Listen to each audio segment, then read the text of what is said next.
That Rabbit belongs to Emily Brown, written by Cressida Cowell and illustrated by Neal Layton.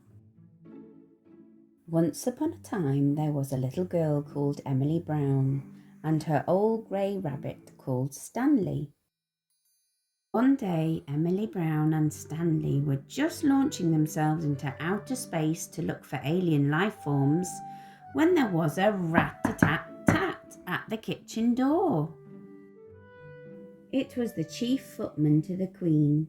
He said, "The Queen has very kindly noticed your rabbit. She would like to have that bunny wunny.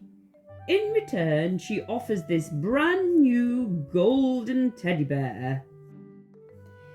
Emily Brown looked at the Queen's teddy bear. It was stiff and new and gold and horrible. It had staring eyes and no smile at all. "No, thank you," said Emily Brown. "This rabbit is not for sale.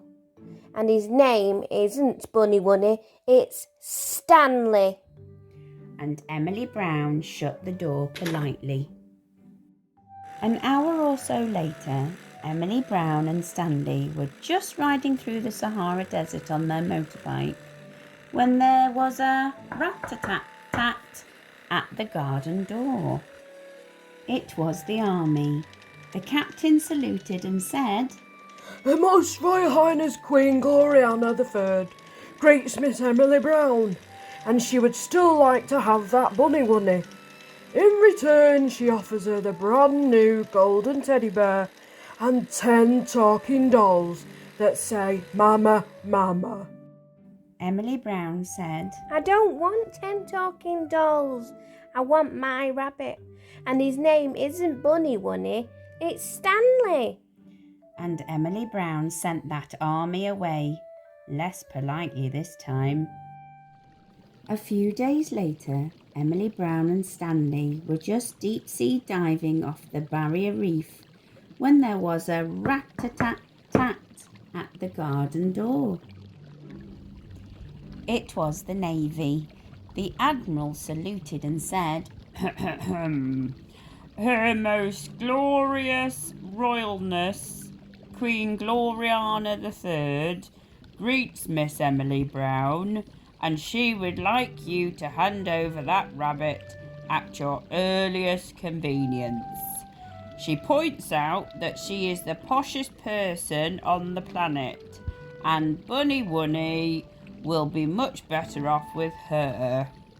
In return, she offers you a brand new golden teddy bear, 10 talking dolls that say Mama, and 50 rocking horses that rock forever." "I don't care who she is," said Emily Brown. "This rabbit belongs to me. And his name isn't Bunny Wunny, it's Stanley." And she sent the Navy away. A few weeks later, Emily Brown and Stanley were just climbing through the Amazonian rainforest when there was a rat-a-tat-tat on the garden door. It was the Air Force. The wing commander saluted and said, "Her Excellence the Most Mighty Queen Gloriana the Third greets Miss Emily Brown and says she must have the bunny wunny right now, or she will not answer for the consequences. So, in return, we will give her a brand new golden teddy bear, 10 talking dolls that say Mama, and 50 rocking horses that rock forever, and all the toys she could ever desire." Now Emily Brown was fed up. She sent that Air Force away and she pinned a big notice on the garden gate that read, "This rabbit is not for sale, and his name is not Bunny Wunny, it's Stanley." Emily Brown. A few months later, Emily Brown and Stanley were lying fast asleep in bed, dreaming of all the adventures they would have the next day, when there was absolutely no noise at all at the door, or the gate, or the window. Silently in crept the Queen's special commandos, and they stole the rabbit that belonged to Emily Brown. When Emily Brown woke up the next morning, for the first time in her life, there was no Stanley. Emily Brown was so cross. She knew just what had happened. She marched straight up to the palace on the hill. She knocked on that naughty Queen's front door, rat-a-tat-tat. Emily Brown ran into the palace, and there was that naughty Queen, crying like anything. The first thing she said was, "Oh, thank goodness you've come, Emily Brown. There's something wrong with Bunny Wunny." There was indeed something wrong with Stanley. That silly naughty Queen had put him in the royal washing machine all night, and he'd come out an odd pink colour.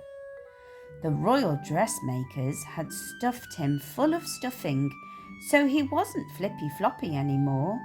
And, worst of all, they had sewn up his mouth, where Emily Brown had picked it away. And Stanley wasn't smiling anymore. Stanley was miserable. "Oh, Emily Brown, is there anything you can do?" asked the silly naughty Queen. There certainly is, said Emily Brown. "I shall take Stanley home." That silly Queen started to cry harder than ever. "Oh, I have all the toys in the world, but none as nice as Stanley." Emily Brown felt sorry for that silly Queen, so she went to the royal toy cupboard and she took down that brand new golden teddy bear and she placed it on the Queen's lap. Emily Brown whispered so that no one else could hear. "You take that horrid brand new teddy bear and you play with him all day. Sleep with him at night, hold him very tight, and be sure to have lots of adventures. And then maybe one day you will wake up with a real toy of your own." And Emily Brown and Stanley went home. That was the last Emily Brown and Stanley heard from that silly naughty Queen for quite some time. But one day, a couple of years later, just as Emily and Stanley were exploring the outermost regions of the Milky Way, there came a rat-a-tat-tat on the kitchen door. It was the postman with a letter for Emily Brown, and it just said, "Thank you."